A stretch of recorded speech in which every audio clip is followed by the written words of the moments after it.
Halo semuanya, welcome back to Pak Coy, podcast GKI Coyudan. Nah, teman-teman semua, jadi pada tahun 2025, ya bulan Agustus, ada represi demonstrasi. Terjadi penangkapan, perburuan, dan juga upaya kriminalisasi terhadap ratusan demonstran dan aktivis di berbagai wilayah Indonesia yang memprotes kebijakan politik negara. Tindakan aparat dalam peristiwa ini dinilai sebagai praktik pembungkaman sipil. Lalu tahun 2026, ya Maret, gitu ya, ada kriminalisasi dan juga teror pembela HAM. Jadi munculnya kasus teror fisik yang menyasar aktivis, seperti penyiraman air keras terhadap Andri Yunus dari Kontras. Lalu yang akhir-akhir ini terjadi pada bulan Juli 2026, ada persekusi kelompok rentan, yaitu kelompok Transpuan ya di Bogor. Jadi mereka dikeroyok, lalu bahkan dilemparin air kencing segala macam dan dipersekusi di Bogor ya, di Morowali pada waktu itu. Dan juga ada kasus lagi di Bali di mana ada seorang bapak-bapak mencuri ayam, lalu akhirnya dihakimi sampai mati gitu ya. Dan ternyata ketika dicari keluarganya, anak dan juga istrinya, mereka ternyata katanya sih posisinya sedang dalam posisi yang kelaparan. Jadi bapak ini mencuri ayam, lalu untuk dikasih makan anaknya dan istrinya, tapi dihakimi masa sampai mati. Nah, kita hari ini kan ngomongin soal HAM ya. Kita ngomongin apakah HAM di Indonesia ini sedang mengalami krisis, gitu ya. Apakah ada perubahan dalam perjalanan waktu, gitu. Dan apakah sebenarnya krisis HAM ini pun kalau benar-benar ada, itu terjadi di lapisan yang terjadi itu memang diawali dari atas institusi, ya, sistemik, atau sebenarnya ini ngomongin juga apa yang terjadi hanya sekedar yang ada di bawah budaya di masyarakat di bawah aja, yang itu tuh memang sifatnya memang represi, atau ada hubungan timbal balik di antara keduanya.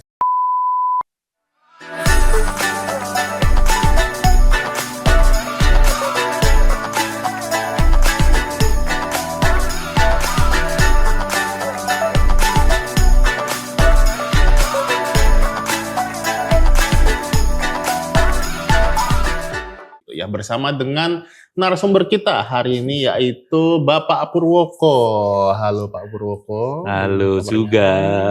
Udah lama tidak bertemu kembali ya. Ya. Ntar kita bahas apa sih? Kayaknya ngomongin soal HAM juga, tapi beda ya. Kita hari ini kan fokus di beberapa case saja. Dan juga ditemani sama co-host saya yang ahli di bidang perpolitikan. Terlalu jauh. Itu Ko Bobi ya. Halo. Bobi, ya. Nah, Pak Purwoko ya, kan kita ngomongin soal krisis HAM di Indonesia ya. Menurut Bapak nih, secara observasional nih ya, HAM di Indonesia ini apakah mengalami kemunduran? Atau kita ini sebenarnya sedang nggak mundur kok, sebenarnya ini ya pola lama aja gitu yang terjadi gitu. Atau sebenarnya ada kemajuan kok gitu. Itu. Ya, oke.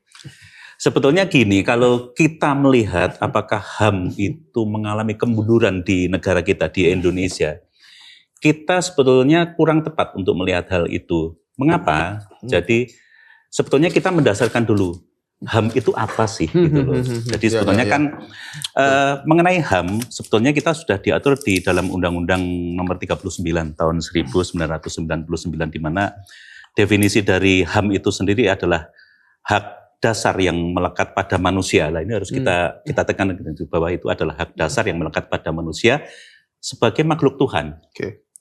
Yang wajib dilindungi oleh negara, hukum, pemerintahan, dan juga setiap orang. Itu dulu yang sebetulnya kita... Itu definisi internasional atau Indonesia bukan, sendiri? Bukan, definisi dari undang-undang. Undang-undang kita, ya. Undang-undang nomor 39 tahun 1999. Jadi sebetulnya kita jangan melihat bahwa, HAM. Terus istilahnya bahwa kita menarik dan kita menjadikan itu sebagai sebuah hal yang istilahnya dalam tanda kutip, HAM itu adalah titipan dari asing. Seperti itu tidak tepat. Karena memang definisi secara legal atau definisi secara hukumnya sudah ada. Itu sudah diatur di dalam Undang-Undang Nomor 39 tahun 1999 tentang hak asasi manusia itu. Judulnya HAM. Gitu. Tapi ini sebagai konteks ya, karena memang ada juga di sosial media yang mereka itu mempertanyakan HAM, yang katanya itu sebenarnya ada produk barat yang dipakai untuk melindungi negara tertentu, bangsa tertentu gitu ya, aneh banget. Yang mencegah supaya akhirnya orang-orang yang bersalah ini tidak bisa dihukum seberat-beratnya. Tapi emangnya HAM bisa mencegah untuk tidak bisa dihukum seberat? Bukannya seberat-beratnya itu harus adil ya? Maksudnya adil, dia salah apa, dengan adil seberat-beratnya sesuai dengan tuntutan dia. Gitu nggak sih? Nggak ada hubungannya sama HAM nggak sih? Ini yang sebetulnya sebuah perbedaan ya. Bagaimana hukum itu kita inginnya adalah suatu hukuman. Jadi hukum arahnya suatu hukuman. Padahal yang namanya hukum itu adalah sebagai sebuah pedoman. Sebagai sebuah aturan yang istilahnya mengarahkan setiap orang untuk dapat berperilaku. Terkait dengan hukuman itu kan sebetulnya adalah sebagai salah satu faktor dari hukum itu sendiri, yaitu apa? Munculnya sanksi. Oke. Nah, dari sanksi itu orang kan pasti akan berharap bagaimana seseorang yang melanggar suatu etika, yang melanggar suatu aturan itu harus dihukum seberat-beratnya. Namun kita juga harus lihatnya secara adil. Apakah benar orang yang istilahnya disangkakan oleh orang luar, istilahnya termasuk kita, melihat bahwa orang ini buruk, orang ini jahat, orang ini salah. Apakah iya? Apakah benar? Namun kita tidak pernah melihat bahwa mengapa orang tersebut melakukan suatu tindakan atau melakukan suatu perbuatan itu dilihat oleh orang lain, maksudnya bahwa itu adalah sebagai sebuah perbuatan yang salah. Itu tidak pernah dilihat. Nah, kita harus adil. Dalam hukum yang namanya adil itu memang adalah sebagai sebuah pedang bermata dua. Jadi ada dua sisi, di mana sisi satu dianggap adil oleh seseorang, namun sisi lainnya dianggap tidak adil juga oleh orang yang lain. Jadi itulah yang namanya mengapa hukum itu adalah pedang bermata dua. Jadi istilahnya adil itu sifatnya relatif, dilihat dari pihak siapa ya yang memandang terkait dengan adil itu sendiri. Demikian. Tapi aku nggak, gimana kok? Bingung ya? Karena saya kurang, betul, saya tahu ada sisi subjektif dari hukum ya. Tapi bukankah kita harus berpatokan pada yang objektif karena kalau subjektif banget, orang-orang yang merasa tidak, karena ada orang-orang yang merasa, maksudnya ada orang yang tidak puas dengan sebuah kebijakan pun, mereka merasa tersakiti loh. Hanya dengan tidak puas gitu loh. Gitu, sudah. Kalau mau keadilan kan berarti kita harus objektif, ada sebuah patokan yang objektif untuk dipakai menghukum kan. Jadinya orang-orang yang merasa ini tidak adil itu yang harus yang bersalah malah, yang salah malah. Nah, tadi Leo bicara terkait patokan yang objektif. Patokannya apa sih? Ya, hukum itu sendiri kan? Betul. Iya. Di mana yang namanya hukum untuk itu bisa diterapkan untuk mengatur orang. Intinya gini loh. Jangan kita memandang bahwa hukum itu adalah untuk menghukum. Itu hanya ada menghukum itu adalah hanya sebagai salah satu karakteristik dari hukum. Yaitu apa? Adanya sanksi. Seperti itu. Nah, jadi bagaimana bahwa hukum itu bisa diterapkan, otomatis kan berarti ada produk-produk hukumnya. Nah, sebetulnya yang harus kita garis bawahi di sini adalah bagaimana produk-produk hukum yang berlaku di negara kita bisa diterapkan dengan benar, bisa diterapkan dengan tepat sesuai dengan apa yang dimuat di dalam produk-produk hukum itu sendiri. Itulah yang seharusnya menjadi penekanan kita. Gitu. Nah, kalau kita balik ke pembicaraan awal tentang krisis HAM, di mana muncul pertanyaan utama dengan kasus-kasus yang saat ini cukup viral diketahui oleh banyak masyarakat tentang pembungkaman di ruang sipil, di ruang publik, teror kepada pembela HAM, kemudian kekerasan komunal. Apakah kita bisa dengan mudah mengambil kesimpulan bahwa memang ada sesuatu yang sedang tidak beres di dalam masyarakat saat ini, dalam mereka menyikapi permasalahan yang ada? Karena pasti ya kalau mau dibilang mudah, sebetulnya nggak mudah juga, karena ada begitu banyak faktor yang membuat situasi ini terjadi. Begitu. Jadi begini, memang setiap orang sebagai warga negara berhak untuk mendapatkan yang namanya keadilan. Setiap orang sebagai warga negara berhak untuk mengekspresikan apa yang menjadi kehendaknya. Disinilah HAM itu muncul. Jadi hak asasi manusia itu muncul. Namun di sini juga menjadi suatu hal yang sifatnya kontradiktif atau bertolak belakang. Di mana sebetulnya hak asasi manusia itu adalah seperti yang saya sampaikan dalam definisi di awal, sebetulnya kan sebagai hak dasar dari manusia sebagai makhluk Tuhan yang dilindungi, baik itu oleh negara, hukum, pemerintah, bahkan oleh orang lain. Namun ada kalanya apa yang terjadi di dalam masyarakat kita sebetulnya harus menyadari bahwa pemahaman masyarakat terkait HAM kadang-kalanya justru kebablasan. Bahwa yang namanya HAM itu adalah aku ingin mengekspresikan sebebas-bebasnya. Lah, dengan kata sebebas-bebasnya berarti ada satu hal yang dilanggar. Apa itu? Adalah bahwa tatanan, baik itu bahwa tatanan itu adalah dilindungi oleh negara, hukum, pemerintahan, dan orang lain. Ada kalanya menjadi dilanggar. Tatanan inilah yang ada kalanya justru ditunggangi dalam tanda kutip oknum-oknum. Seperti itu. Nah, jadi hal yang sebetulnya menjadi hal yang baik terkait dengan HAM, justru menjadi hal yang blunder di mata masyarakat. Kita melihat seperti ini, bahwa sekarang ada beberapa peristiwa-peristiwa yang berkaitan dengan HAM, kita menyadari banyak hal yang terakhir seperti tadi, istilahnya ada kejadian di Bali, di mana seorang dikeroyok rame-rame karena mencuri ayam, sampai meninggal dikeroyoknya. Banyak batasan-batasan yang dilanggar sebetulnya dari HAM justru oleh masyarakat itu sendiri. Apabila saya memposisikan untuk istilahnya menginterpretasikan itu dari sisi hukum, saya pasti akan dianggap bahwa saya tidak membela masyarakat banyak. Namun bagaimanapun juga yang namanya hukum itu harus didudukkan dengan porsinya yang benar. Bahwa setiap orang wajib menghormati itu. Terkait dengan hukum yang berlaku di Indonesia. Bahkan adalah hukum yang berlaku di dunia ini. Kita ada asas, kalau istilahnya dari sisi legal ada asas yaitu presumptio iuris de iure. Di mana setiap orang, siapapun itu, wajib mengetahui tentang aturan atau tentang hukum. Jadi tidak ada istilahnya bahwa dia melanggar HAM. Lah, dasar kamu apa? Ya intinya itu tidak benar.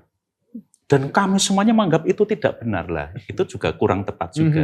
Seperti itu. Jadi bagaimanapun juga, kembali saya di awal tadi bahwa bagaimana hukum itu adalah pedang bermata dua, di mana dianggap adil bagi sisi yang lain, namun tidak adil untuk sisi yang lainnya. Nah itu harus disikapi dengan bijak. Bagaimana kita menyikapi dengan bijak ya? Marilah kita melihat aturan yang dipakai itu yang mana. Itulah yang harus kita pelajari. Dengan apa yang tadi terakhir saya sampaikan, asas presumptio iuris de iure, seperti itu. Bahwa setiap orang wajib mengetahui tentang aturan atau setiap orang wajib mengetahui tentang hukum. Seperti itu. Ada orang yang nggak tahu dia salah berarti. Ya. Nah makanya.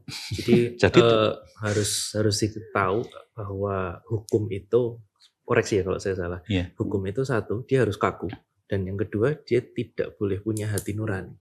Karena kalau dia punya hati nurani, dia harus memahami kondisi semua orang menjadi tidak adil malahan. Ya. Saya melihatnya seperti itu. Jadi seperti terlihat kaku ya, dan seperti terlihat bahwa itu hal yang kejam kalau saya. Kalau kita nggak mau pakai kata jahat, kejam. Kejam ya. Ya bagaimana ya, kembali ke siapa yang melihat sih, seperti itu. Namun tetap bagi saya yang misalnya dalam keseharian berkecimpung dengan hal yang legal, jadi ya tetap aturan itu menjadi sebuah hal yang dipakai untuk menegakkan hidup di dalam masyarakat. bagaimanapun juga aturan dibuat untuk mengatur kehidupan dan tatanan dalam masyarakat. Itu. Nah, Mas Pur, hukum tentang pelanggaran HAM ini dan juga apa reaksi masyarakat terhadap kasus-kasus yang kita lihat, bukan hanya masyarakat tapi banyak stakeholder ya, masyarakat, individu, institusi, bahkan mungkin pemerintah. Saya mencoba mencari tahu mencari beberapa mencari data dan juga analisa kenapa pola ini kok sekarang ini terjadi. Saya mencoba untuk menarik sampai ke belakang. Ketika zaman Orde Baru, bahkan ketika zaman penjajahan kolonial, bukankah pola itu pun sudah ada begitu, di mana ketika penjajahan kolonial, bangsa yang menjajah, mereka justru juga melakukan tindakan yang sama kepada rakyat, pada pribumi yang hendak tidak setuju dengan kebijakan, ya akan dalam bahasa kejam dibasmi, akan segera. Tindakan zaman dulu bahkan lebih keji daripada sekarang begitu. Bisa hari ini ngomong, besok sudah nggak ada orangnya kan. Itu zaman kapan? Dari zaman penjajahan kolonial. Iya. Kolonial. Kemudian ketika tanpa bermaksud menjelek-jelekan sejarah ya, tapi kita harus melihat fakta. Misalnya ketika zaman Orde Baru, hal seperti itu pun sangat masih sering terjadi. Warisan-warisan kolonial yang sekian tahun itu sudah mendarah daging di masyarakat, kemudian sampai detik ini. Kalau tarik belakang lagi sampai ke sejarah gereja bahkan, ketika Martin Luther memprotes penyelewangan yang terjadi, dia pun juga terkena hal itu. Artinya pihak yang berkuasa kan melihat ini sebagai ancaman.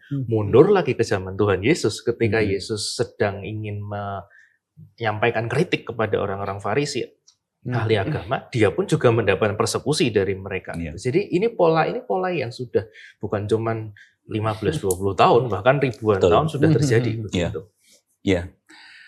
Kembali ini sebetulnya justru kita lebih meluas lagi. Berarti ini kan sebetulnya adalah terkait dengan political will kalau buat saya. Jadi kehendak yang berkuasa pada situ. Jadi bukan misalnya political will itu kalau misalnya kita kan kehendak pemerintah. Tidak seperti itu juga. Kita melihat secara general yang namanya political will itu adalah kehendak penguasa. Buat saya seperti itu. Jadi siapa yang berkuasa pada saat itu? Memang di setiap generasi, di setiap masa, political will itu tetap bermain. Sampai dengan kapanpun yang namanya political will itu tidak boleh kita sangkal itu ada, dan itulah yang sangat berpengaruh, termasuk istilahnya berpengaruh di dalam kehidupan bernegara, kehidupan bermasyarakat yang namanya political will, atau istilahnya kehendak bebas kalau sebetulnya, tapi malah jadi kebablasan, kehendak sebebas-bebasnya dari yang berkuasa. Bukan hanya negara, tapi di dalam masyarakat pun ada yang namanya political will. Nah, itulah yang ada kalanya menjadi sebuah fakta sejarah yang tidak bisa kita pungkiri, itu yang bermain, itu yang terjadi. Nah, seperti itulah yang bisa saya sampaikan di sini. Tapi nggak bisa ya kita melihat bahwa itu sebenarnya hanya sekedar sifat dasar manusia aja. Harus melihat itu ya. Maksudnya kalau di hermeneutik kan ada namanya postkolonial hermeneutik ya. Dia ngelihat selalu dengan bias bahwa segala hal yang terjadi, termasuk khususnya yang buruk-buruk itu adalah hasil dari kolonialisme, gitu ya. Selalu ada ini. Tapi itu nggak terlalu bias ya. Maksudnya nggak bisa kita ngelihat bahwa sebenarnya itu memang sifat dasar manusia yang bobrok aja, bukan karena sebuah itu. Karena pada akhirnya nanti nyalakannya gini. Ketika ada ekspresi, misalnya tadi penghakiman, itu selalu melihat, oh berarti ini salahnya yang di atas nih, pemerintah, otoritas nih. Tanpa kita melihat itu sifat dasar manusia yang memang mengekspresikan dirinya sendiri tanpa pengaruh dari otoritas gitu. Ya, kembali ke yang namanya sifat dasar manusia. Saya melihat di sini adalah sebagai hak dasar atau hak hidup dari manusia itu sendiri. Memang apapun itu, kita adalah diawali dari seorang manusia. Seorang manusia, kemudian istilahnya berkumpul menjadi sebuah komunitas, dan dari komunitas berkumpul menjadi sebuah masyarakat, Dan dari masyarakat akhirnya istilahnya dikumpulkan, istilahnya menjadi ada wakil-wakilnya yang mewakili dari masyarakat itu dan akhirnya menjadi sebuah putusan dari masyarakat yang digunakan untuk apa? Memimpin suatu wilayah. Wilayah pun juga istilahnya dari wilayah terkecil, istilahnya wilayah kita di sekitar kita, kemudian istilahnya desa, kecamatan, kabupaten atau kota, provinsi, dan kemudian adalah negara kita. Kita melihatnya di Indonesia ya, seperti itu. Semuanya kan tetap adalah manusia. Kita bukan diperintah oleh robot. Tetap bagaimanapun juga, hal yang memang kembali bertolak belakang. Bagaimana sudut pandang seorang manusia menganggap hal lain yang dipandangnya adalah tidak benar, belum tentu juga itu diterima oleh orang lain itu juga. Makanya tetap kembali, kalau kita melihat dari sisi hukum, ya kembali lagi. Kita membicarakan apa sih? Kalau memang kita membicarakan hak kita sebagai manusia, ya lihatlah, kalau saya dari sisi hukum, lihatlah dari definisi hak asasi manusia. Dan tentu saja kalau di Indonesia sudah ada, kembali saya ulang lagi, ada di Undang-Undang Nomor 39 tahun 1999 tentang hak asasi manusia, di mana definisinya adalah sebagai hak dasar dari manusia, sebagai makhluk Tuhan yang dilindungi, dijunjung tinggi, dan dihormati. Oleh siapa? Negara, hukum, pemerintah, dan juga orang-orang di sekitarnya. Lah, dari hal ini, sebetulnya dari definisi tersebut yang memang sudah pasti yang namanya hukum atau aturan itu diciptakan untuk menciptakan tatanan yang baik di dalam masyarakat. Bagaimana kita sebagai manusia, baik secara pribadi maupun kita secara kelompok sebagai masyarakat, menerapkan hal itu. Lah, hal-hal yang sekarang timbul dari fakta-fakta kejadian yang dianggap bahwa itu melanggar HAM, atau bahwa itu istilahnya tidak sesuai dengan aturan atau hak asasi manusia, tentu saja itu adalah sebagai sebuah peristiwa-peristiwa atau kejadian-kejadian yang timbul dan menyinggung dari aturan-aturan dari Undang-Undang HAM itu. Seperti itu yang bisa saya lihat dari kacamata hukum. Ngeyel ya saya ternyata. Jadi kita jadi apakah boleh dibilang kita nggak bisa mendefinisikan kondisi saat ini maju atau mundur, tetapi memang harus melihat kasus demi kasus begitu. Karena kalau menjumlahkan sekian kasus lalu mengambil kesimpulan rasanya terlalu naif begitu lah, atau terlalu sangat-sangat bisa bias begitu. Itu sih yang saya amati. Emang cara statistik bekerja itu angka aja kebenaran emang sih. Karena kan penurunan, misalnya banyaknya peristiwa terjadi berkaitan kasus HAM itu, kalau di mata metode kuantitatif, itu sudah mewakili kebenaran gitu loh. Ya, betul sih. Sebetulnya sih saya ingin mengambil contoh, ini sudah contoh yang lampau sekali waktu itu. Saya pun waktu itu masih kecil ya, Petrus. Pak Petrus. Penembak misterius. Iya, penembak misterius. Kalau kita melihat dari sisi manusia, jahat sekali ya. Mudah sekali orang dibunuh, gitu loh. Namun, apabila melihat tujuannya waktu itu, bukan membela juga terkait dengan tujuan itu, bahwa arah mengapa adanya Petrus waktu itu adalah, karena waktu itu tingkat kriminalitas sangat tinggi. Seperti itu, tingkat kriminalitas sangat tinggi, namun bagaimana dalam tanda kutip, para pelaksana hukum, atau istilahnya orang-orang yang berkewajiban untuk membela hukum masih terbelenggu juga dengan aturan-aturan yang membatasinya. Bukan kita akan istilahnya mengamini, membela mereka, ayo kita tabrak aturan itu, tidak. Namun bagaimana inilah, lagi-lagi hukum itu bisa disikapi dengan justru nabrak aturan itu sendiri. Makanya kembali, kalau dari sisi adil, akhirnya itu tadi, hukum pedang bermata dua. Adil di sisi anggap saja adil di sisi salah satu pihak, tapi dianggap tidak adil di sisi pihak yang lainnya. Nah, tinggal kita mau memposisikan di mana. Seperti itu. Saya ambil contoh itu aja, Petrus. Tadi dia pemerintah betul kan? Itu kan Petrus itu kan, iya kan? Ya, seperti itulah. Ini pembicaraan pinggir surat. Saya bisa pakai definisi political will kan? Political will, iya. Saya mengamati seperti ini sekarang dengan khususnya kita kembali ke zaman sekarang ya, pola-pola di mana ketika seseorang ingin menyampaikan ekspresi mereka, ketidaksetujuan mereka, kritikan mereka. Sekarang yang cenderung terjadi adalah sebuah pembungkaman. Ini bukan mengompori, tapi memang realita yang terjadi seperti itu.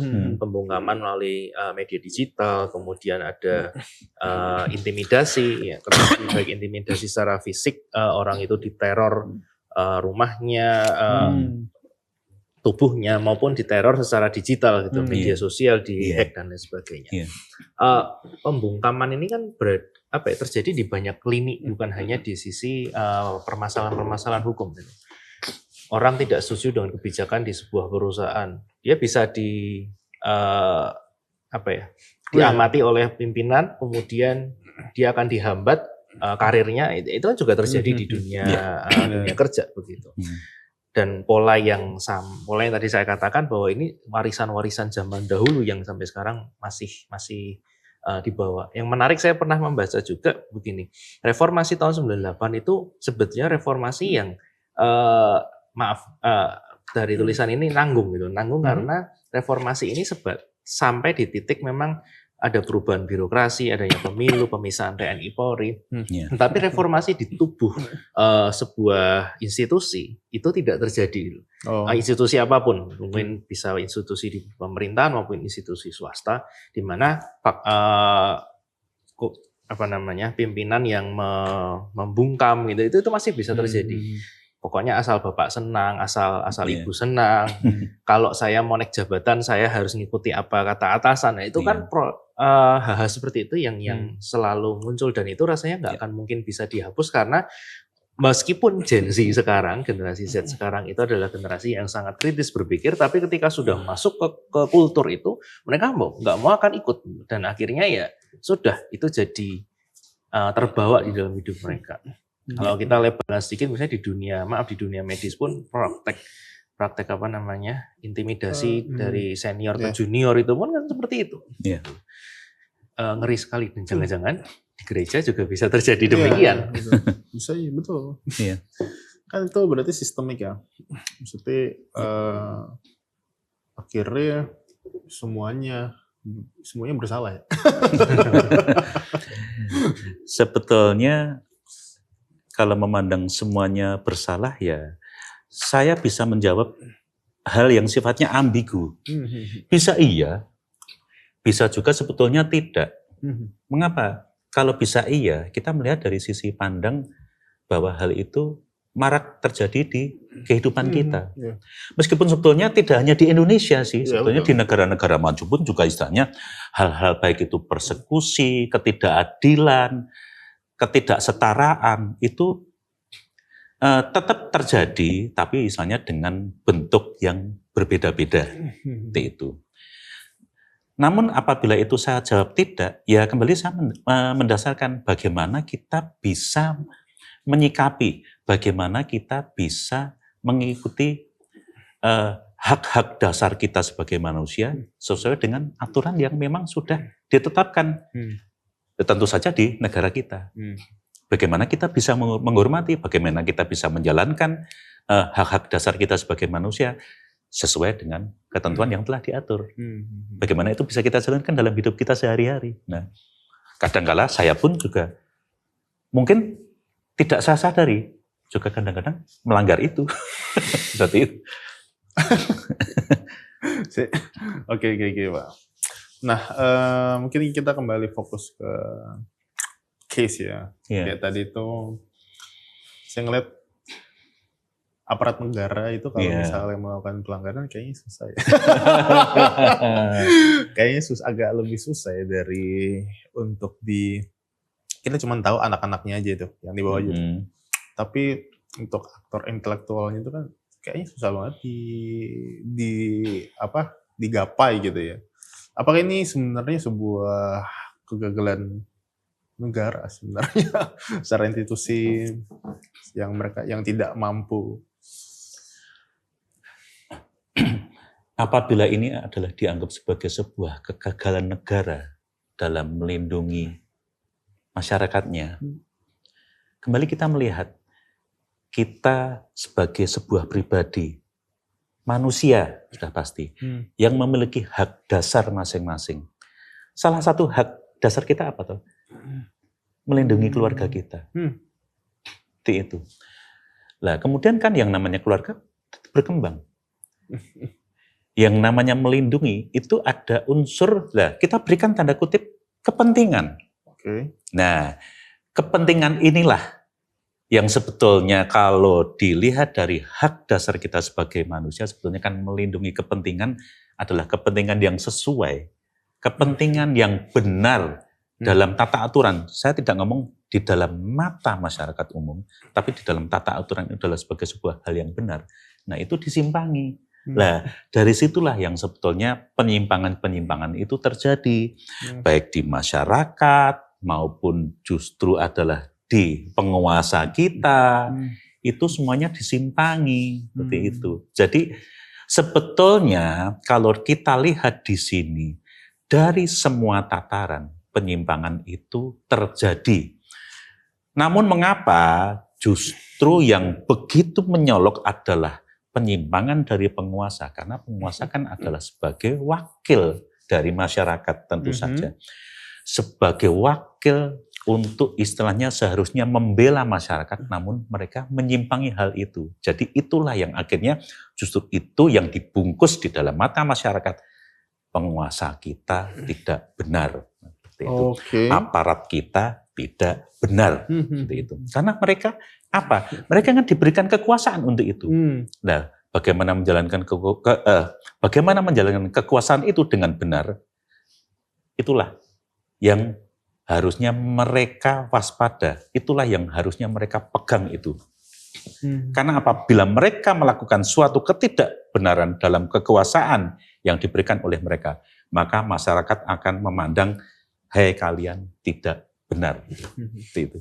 Nah, menariknya di sini, ketika seseorang diberi kuasa, seseorang atau beberapa orang begitu ya, diberi kuasa, maka yang terjadi kan kultur yang terjadi saat ini seperti itu, di mana kuasa itu ketika disalahgunakan menjadi berbahaya. Ada sebuah pembungkaman. Mereka sadar bahwa para penguasa di lini apapun, penguasa ini mereka tidak sempurna, mereka bisa melakukan kesalahan, mereka tahu itu.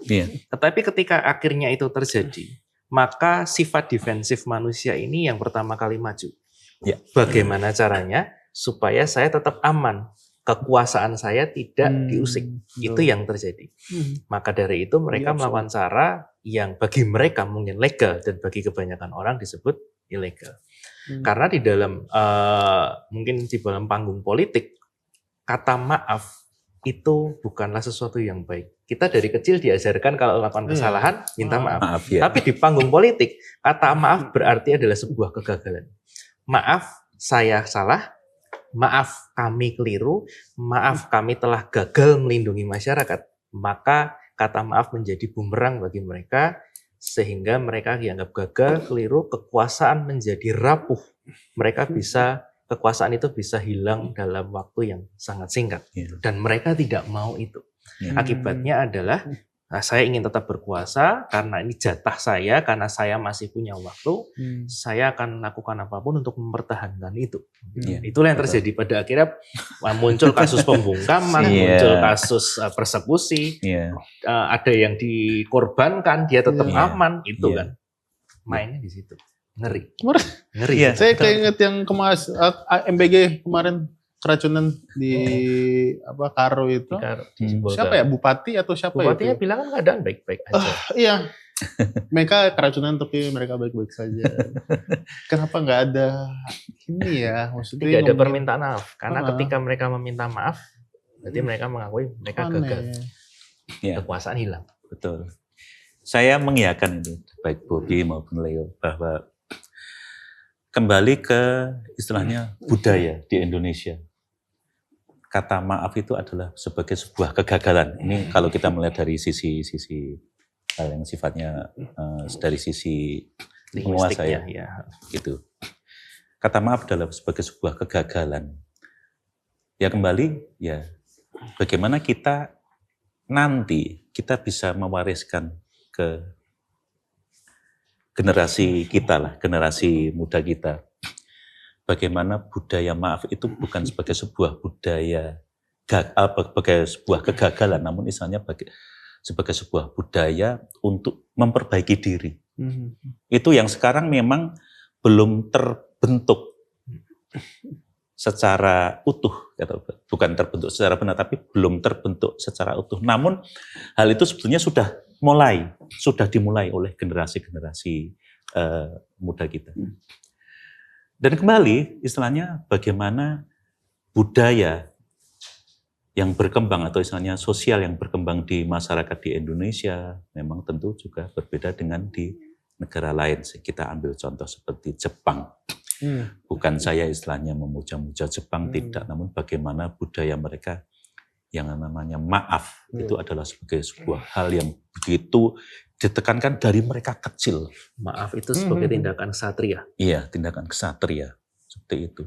Memang kalau istilahnya dari sisi politik mereka istilahnya di kehidupan istilahnya apa namanya pemerintahan mereka melakukan suatu kesalahan dan mereka maaf, mereka mundur, itu hal yang justru sangat dihormati di Jepang seperti itu. Bukan kemudian akhirnya kita menyalahkan di negara kita, tidak, namun bagaimana kita bisa mendidik generasi-generasi selanjutnya untuk istilahnya menjadi pribadi yang benar. Bukan kita salah, namun bagaimana pribadi yang benar. Cuman kok kalau masalahnya kalau ngomongin itu di bawah, iya maksudnya kita semua persepsi sama bahwa maaf tuh baik kok gitu. Iya. Cuman kayaknya politik itu punya kultur sendiri itu. Yang ketika dari bawah kita masuk ke atas, itu tuh kulturnya udah beda gitu. Udah berbeda lagi. Yang dulu persepsi kita maaf tuh baik, jadi persepsinya kan berbeda ya. Berarti harus masuknya itu, perubahannya itu persepsi di dalam kultur politik ini yang harus diubah. Nah itu gimana masalahnya, dia mainnya di areanya kan otoritas orang-orang tinggi semua ini, yang berkuasa semua ini. Kita mau ubah, mereka kan gini ya Pak, maksudnya mereka semua saling memberi pengaruh gitu loh. Ada tabrakan-tabrakan pengaruh yang ingin saling mempengaruhi satu sama lain kan. Kenapa di sini sih? Gitu kan. Jadi agak susah menurut saya kalau mau mengubah sebuah kultur gitu, apalagi di posisi tertentu gitu. Kultur, budaya, habit atau kebiasaan itu adalah dimulai dari kita kecil. Namun kita jangan kemudian istilahnya menabrakkan itu bahwa ya mohon maaf kita membicarakan terkait dengan penguasa. Bagaimana sih kita istilahnya bisa merubah hal yang sifatnya di mata kita. Penguasa kita bagaimana sih? Bagaimana penguasa kita bisa adil untuk masyarakat? Bukannya tidak adil ya, namun istilahnya kan tetap istilahnya nilai-nilai itu masih bermunculan. Nah, itu tidak hal yang sifatnya serta-merta. Karena apa? Kalau itu kita tabrakkan rasa adil kita, kemudian kita tabrakkan dengan hal-hal yang sifatnya sebagai sebuah hal yang dibungkus dalam suatu kekuasaan, akhirnya kan itu timbulnya chaos. Orang melihat bahwa akan terjadi sebuah pemberontakan, akan terjadi sebuah sengketa di dalam suatu negara. Hal itu kan tidak tepat juga. Ya memang hal yang tidak bisa instan, namun kembali tadi istilahnya saya bukan berandai-andai. Saya memiliki dasar bagaimana kita mendidik generasi di bawah kita untuk bisa menjadi generasi yang baik. Karena dengan menjadi sebuah generasi yang baik, tentu saja hal-hal yang tadi istilahnya menjadi kekhawatiran kita, menjadi kerinduan kita, bagaimana ada kehidupan berpemerintah yang baik di negara kita, kita patut meyakini itu Ya, akan optimis lah ya. akan menjadi baik juga. Iya. Nggak bisa instan gitu. Betul Pak, transisinya ya. Nah, pertanyaan nih buat Mas Pur nih. Ini kalau ini nanti kaitannya sama gereja.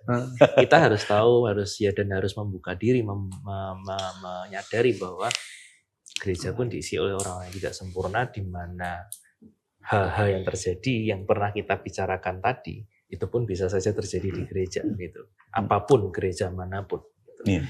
Ketika seseorang, sekelompok orang diberi kuasa, mandat untuk, apalagi ini mandat rohani ya, mandat dari Tuhan gitu, untuk mengelola jemaat, mengelola umat Tuhan, itu pun juga bisa disalahgunakan gitu.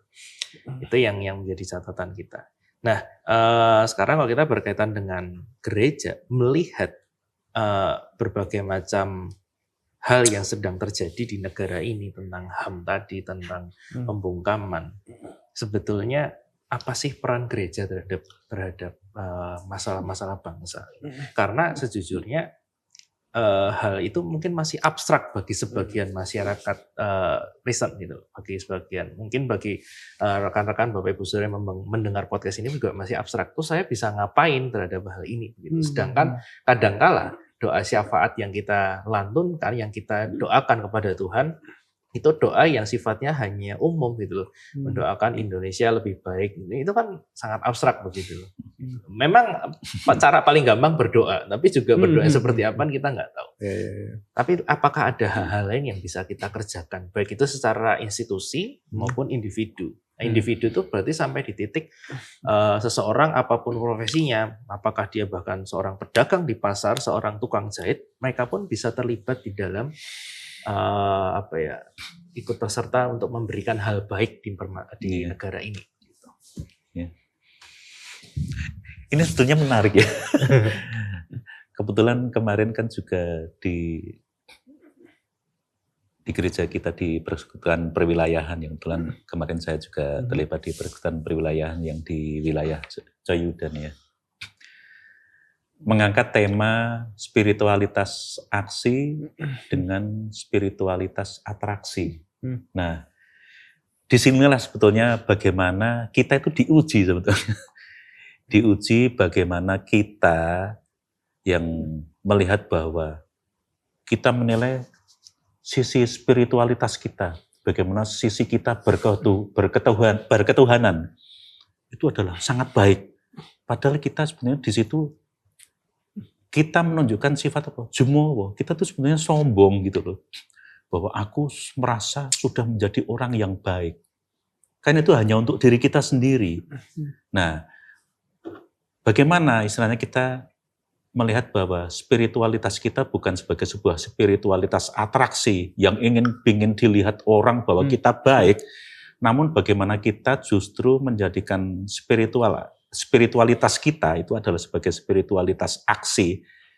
Kita bisa memberikan dampak sebetulnya yang baik bagi keluarga kita, bagi sesama kita, dan juga justru bagi lingkungan kita. Nah, ini yang sebetulnya menjadi pergumulan kita bersama. Kita sebagai umat Kristen, kita sebagai umat ciptaan Allah, kita bagaimana membawa hidup kita menjadi baik bagi sesama. Hidup kita berdampak baik bagi sesama. Nah, inilah yang menjadi pergumulan kita untuk saat ini. Tidak apa yang bisa kita lakukan. Tidak mau lanjut.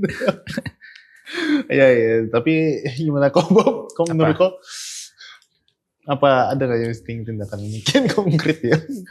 Aku kan karena ada orang-orang kayak orang Kristen salah satunya memperdebatkan. Sih nggak tahu ya. Menurut Bapak demo itu masuk ke salah satu usaha bukan sih? Atau unjuk rasa gitu? Itu apakah sebagai salah satu bisa nggak sih sebenarnya berpengaruh nggak sih? Berdampak nggak sih? Apa signifikan atau demo? Ada yang ngomong unjuk rasa. Apakah itu berdampak? Apakah itu baik?